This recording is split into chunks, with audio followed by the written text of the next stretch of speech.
Mahilig ba ang mga anak niyo sa Lego? Or kayo, mahilig ba kayo mag-collect ng Lego? At ito nga, meron nga kami nabili na napakamura nitong Lego na 'to. Mini Lego nga lang ito at napakaliit nito at maganda siya maging collections. Marami siyang mga designs at mga characters. At ito nga i-unbox ng anak ko yung nabili namin. Sa Black Ops, mura-mura lang namin 'to na-check out dun. Kaya kung gusto niyo ng pangregalo, maganda 'tong pangregalo lalong-lalo na ngayong graduations. Kasi maganda yung packaging niya, naka-box na rin siya. At saka magiging creative talaga yung bata, matututo siya kung paano i-assemble yung Lego. Maliit lang 'to pero sobrang cute naman ito. Dahil nga napakaganda ng mga design nila. Meron silang 50 characters available dun. Kung gusto nyo nga rin ng ganito, i-comment ko na lang or ilalagay ko na lang sa comment section yung link kung saan ko siya nabili.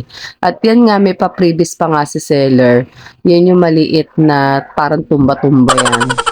Hindi ko maintindihan kung even yan eh, di ba? Ayan, meron din siya si Hello Kitty. Hindi ko kilala yung mga characters dahil siya yung nag-check out niyan. Bali, ginaid ko lang. Medyo may napipilang yung isang box pero hindi naman naapektuhan yung laman niya. At maganda pa rin na buo niya yan. Maganda nga siyang libangan ng mga bata lalong-lalo na ngayong summer. Hindi yung puro gadgets na lang. Kasi wala pa siyang 50 pesos na nabili ko. Parang 19 pesos lang siya promotional. Pero meron din siyang tigta 25 pesos. Pero sulit na sulit talaga yan. Dahil nga may enjoy ng mga bata yan.